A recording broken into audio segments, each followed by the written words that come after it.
All right, we are reading Nate Saint on a Wing and a Prayer by Janet and Geoff Benge. We are on chapter 1. It's titled A Whole New World.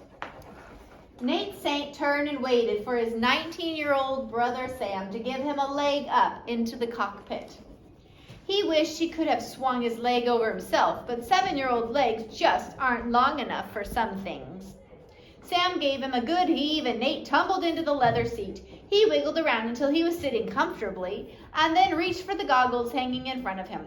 As he sat in the Challenger biplane waiting for Sam to finish his ground check, Nate could hardly believe he was actually going to be flying.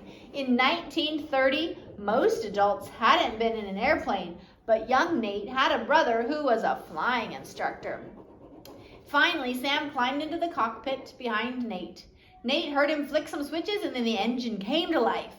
The propeller whirled faster and faster in front of Nate until it seemed to disappear. Sam released the brake and then the plane lurched forward. He guided the aircraft to the end of the runway where he pulled the throttle lever all the way to the full position. The engine screamed louder and louder. The whole plane vibrated in time to its scream as the Challenger began to speed down the runway. Nate could feel his heart pumping fast as the plane skipped off the dirt runway and into the air. Nate felt cold air rustling through his curly blonde hair. He sat up as high as he could in his seat. He craned his neck and tried to see over the side of the plane, but he was just too short. Sam laughed at his effort and then banked the plane slightly to the right. Now Nate could see clearly. They were circling Huntington, the town just outside of Philadelphia, Pennsylvania, where the Saint family lived. In the distance, Nate could make out the shapes of some of the buildings in downtown Philadelphia. He could also see the 2 tall red brick chimneys of the coal-fired power generating plant on the edge of the Delaware River. Nate tried to remember every single minute of the flight so he could tell his friends at school all about it. When Nate got to school on Monday, the teacher was a little surprised to hear that his parents had allowed him to do something as dangerous as flying. But then she didn't know his family.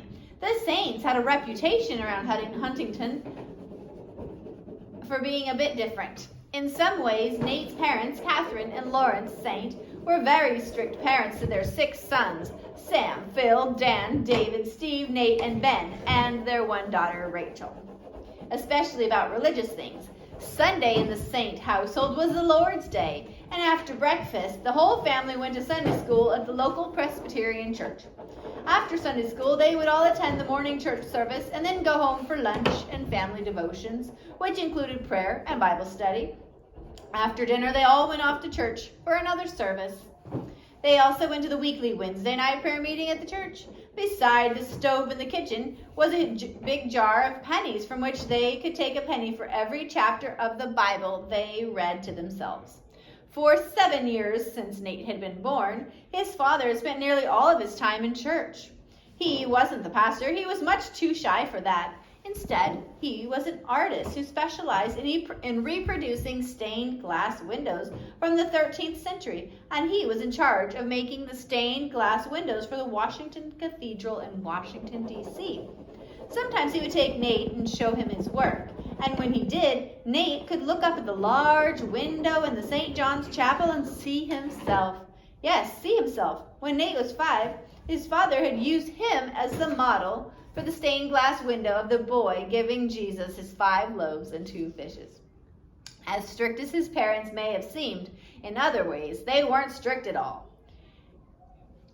A lot of things that bothered most mothers didn't worry Mrs. Saint one bit. Meals at the house were served at all hours of the day and night, whenever enough of the children gathered to make it worth setting the table.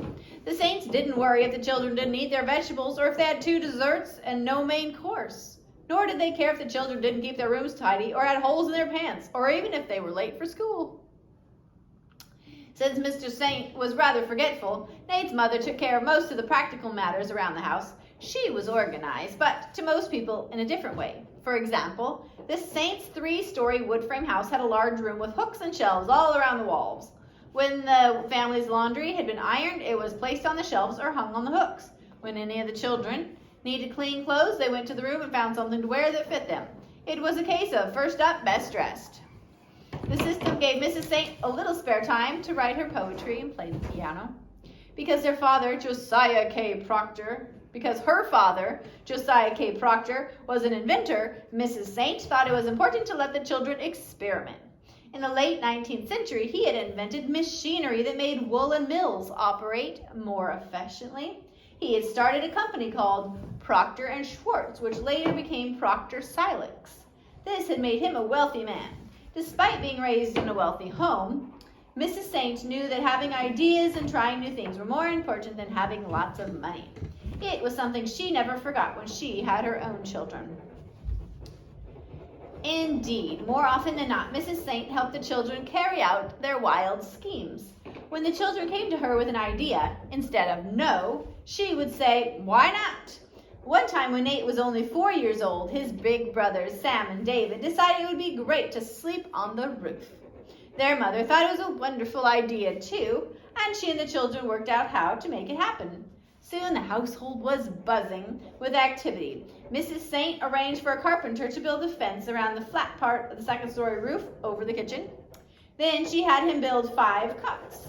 Extra blankets were found in the attic, and within a week the family had a new sleeping room on the roof. Mrs. Saint and the children all dragged their blankets and pillows out a third-story window and onto the roof.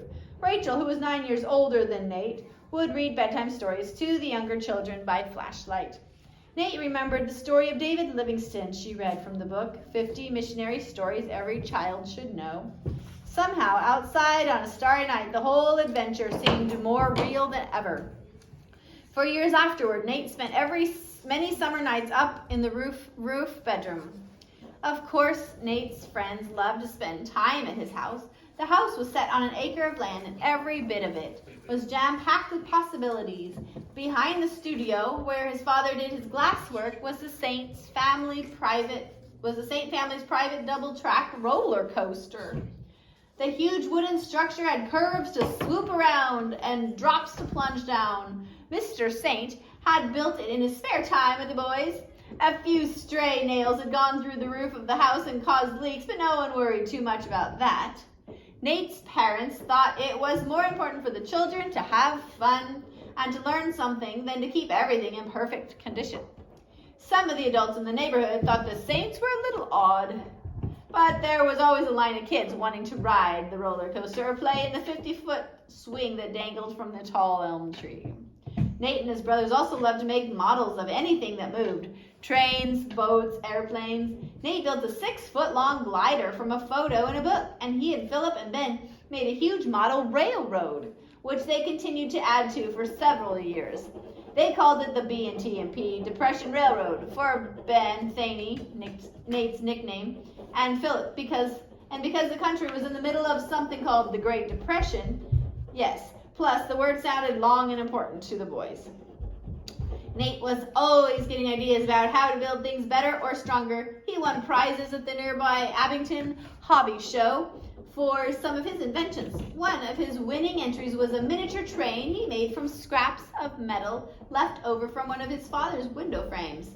When Nate was 10 years old, he got his second airplane ride. Sam landed a shiny new 1933 Stinson aircraft at a nearby airport. Nate could hardly wait to climb aboard. Best of all, though, this plane had an enclosed cockpit with the seats side by side and 2 sets of controls. Nate sat down in the right-hand seat and tightened the lap belt as far as it would go. The belt still hung loosely around his small waist. Sam, sitting in the pilot's seat on the left, pulled some levers and flicked several switches. The propeller began to turn, and the engine kicked in. The cockpit of the Stinson filled with a powerful hum. Nate watched the needles on the gauges of the instrument panel in front of him and Sam. The needles vibrated gently to the throb of the engine. Sam adjusted more levers and set the flaps for takeoff. He looked around to make sure no one was in the way before releasing the brake lever and touching the throttle to get the engine revving a little faster. The Stinson aircraft rolled forward. Sam guided the plane all the way to the end of the runway, where it turned it around to face into the wind. Nate watched as Sam pushed the throttle all the way forward. The engine roared, and the Stinson leapt forward. As its wheels pounded up and down on the dirt runway, the plane jerked and twisted. Then the twisting and jerking stopped. Nate looked out the side window of the plane and watched the ground fall away below them. They were airborne. They flew east across the Delaware River and out over New Jersey. Sam pushed his foot on the right rudder pedal and turned the control wheel. Nate again looked out the side window. He watched as the aileron on the Stinson's wing flicked up and the plane banked toward the south. After they had been flying a while, Sam motioned for Nate to take the controls. Sam showed him how to position his feet on the rudder pedals and how to hold the control wheel. Nate had to stretch to get his feet all the way to the pedals, but he made it. Then he put his hands on the wheel. It was amazing. He could feel the throbbing vibration of the engine through the control wheel. He pulled back gently on the wheel and the nose of the Stinson began to climb. He pushed the wheel forward and the nose dropped toward the ground below them. It was more thrilling to Nate than riding the roller coaster in the backyard. A whole new world opened up to Nate that day. From then on, he knew without a doubt that he wanted to be around airplanes for the rest of his life, and everyone around him knew it too. Airplanes were all he talked about. He drew pictures of airplanes, read about airplanes, and made countless airplane models. And Nate dreamed of the day when he would fly his own plane, just like Sam.